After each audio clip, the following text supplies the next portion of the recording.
Warning. The following video contains violence, gore, and traps. Viewer discretion is advised.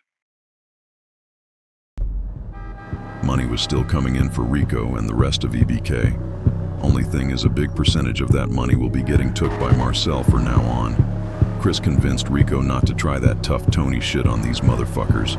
Going head to head with these people never ends well.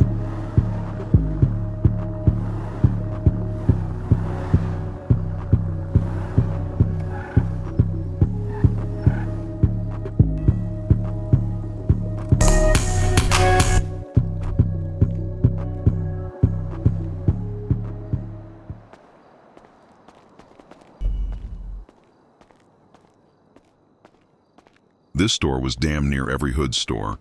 The 40s, Hoovers, EBK was all nothing but 5 to 10 minutes from this store. Anytime motherfuckers hear someone else come in, they get nosy because anybody not just walking in this damn death trap. Or it could simply be someone from a rival set. So they must get on point. Rico understood this shit though. Covered up his damn face most of the time he went out this way. Got some woods, put gas in his car and went on about his day.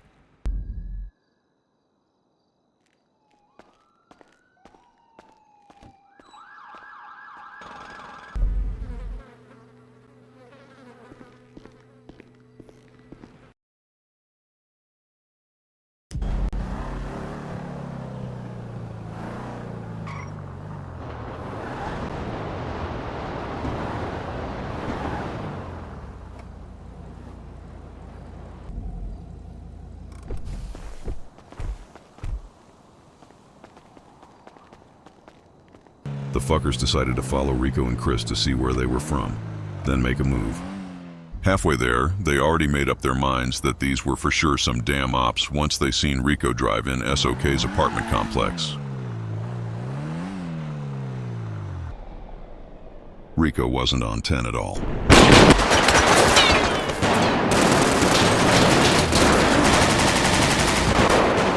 Chris was already hawking that fucker down.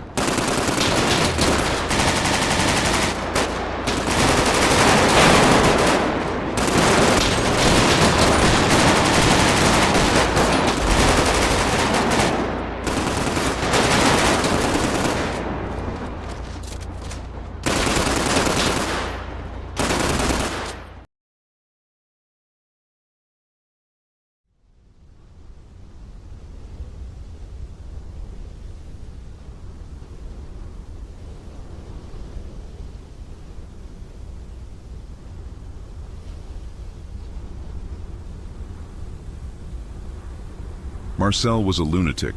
Don't let the fancy suits fool you. Motherfuckers that lied to him or stole from him got dealt with. If he was even brave enough to talk back, he might get pissed. It was a pretty strict program. He didn't play about his money at all. When money ends up going missing, he never confronted the motherfucker that did it until he was ready to put him away for good. Stealing from Marcel is like killing yourself. He didn't have the patience to hear you out. This is what Chris was telling Rico about and how he's lucky to be alive.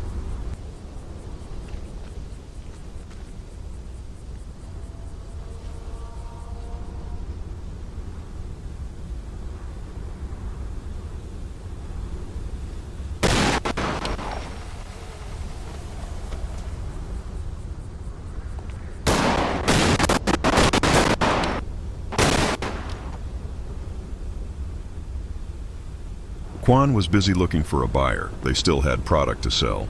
The last shipment they got from Marcel's men before taking them down. He had did a lot of searching. He had to make these sales count. It was the last batch they had. As long as they stay alive in this shit and stand on 10, they'll have the whole operation running again like nothing happened. Quan had a plan. A pretty good one. Junior was a 60s Crip, one of the only other sets that the 40s fucked with. Yeah, Quan, Gordo, and Junior been cool, but the rest of the 60s and 40s didn't really see eye to eye. And they didn't get closer until Bucko died. Quan was iffy about working with him. Junior was cool, but getting in business with the whole set was another conversation. When Bucko died and Quan was hung over on drugs, Junior was looking out for Gordo and giving him opportunities. Gordo had ran up about 20K from just doing hits. Quan had no problem with Junior. He just didn't want his main hustle to be murder for hire like Gordo. He was sticking to plan A.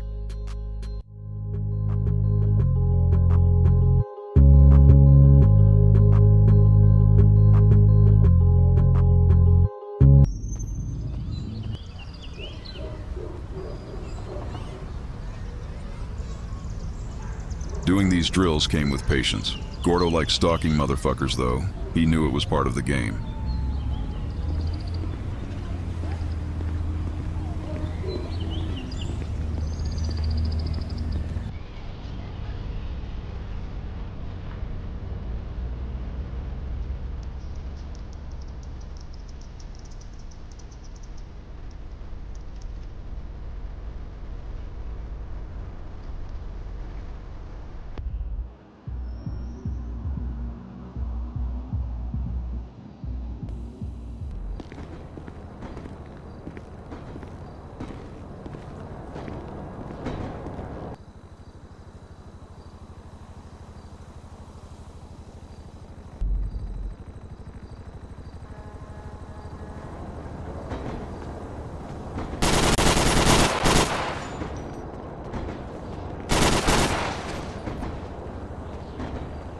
So much for a damn silencer, huh?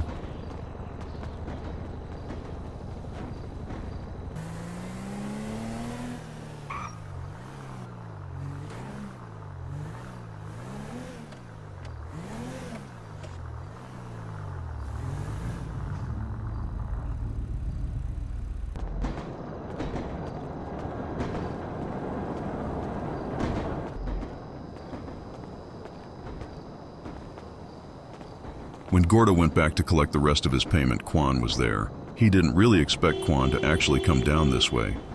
Well, not on his own time. Gordo thought Quan only fucked with the 60s because he did. Junior gave Gordo the other $4,000 for the hit. Quan just looked at it knowing this whole murder for hire thing was bullshit.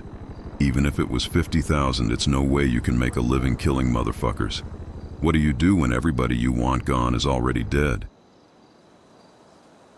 Gordo peeped Quan's face and asked him what the hell was wrong with him.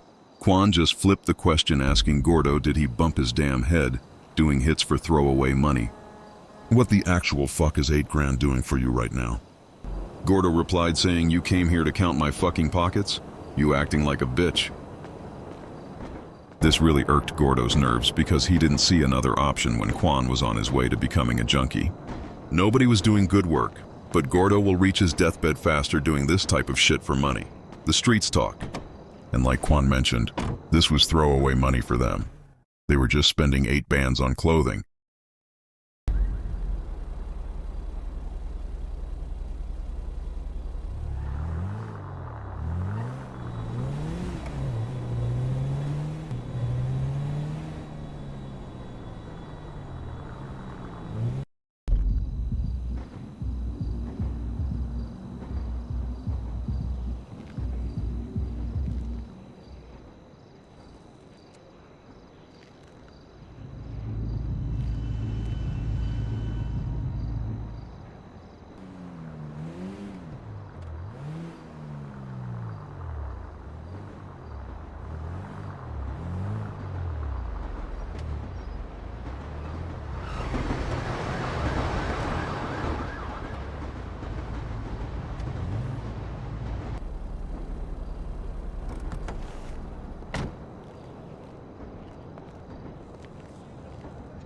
Gio, one of Marcel's men, hopped out the car and told Rico to get in. Hope you're not toting, kid. Rico knew not to bring shit. Took a little convincing, but now he knows these guys aren't here to fuck around. He didn't hesitate, just got in.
Marcel told Rico that he did him a favor, now it's time to return it. Rico responded saying, "What favor did you ever do for me? I honestly didn't ask for any of this shit. I was just getting back the shit that belonged to me." Marcel told Rico that none of this shit belongs to any of you fuckers. You signed up for this when you started messing up business for us. The only reason you're alive because you're making that money back for me. Rico really got himself in some deep shit. He was just trying to get back at the 40s but ended up stepping on Marcel's foot in the process. Now Marcel just wanted to chat to Rico about his cousin. That was the bigger picture to him at the moment. He started asking Rico if he knew where the 40s be. He told Rico how his beef with the 40s got him here. Now it was help Marcel or die with Quan and the rest of the 40s as well. Rico told Marcel how he's confused on how the fuck you can track me down with whatever connections you got, but can't find these fuckers. Marcel told Rico, "You moving sloppy has nothing to do with me. Your cousin, on the other hand, is a slippery piece of shit.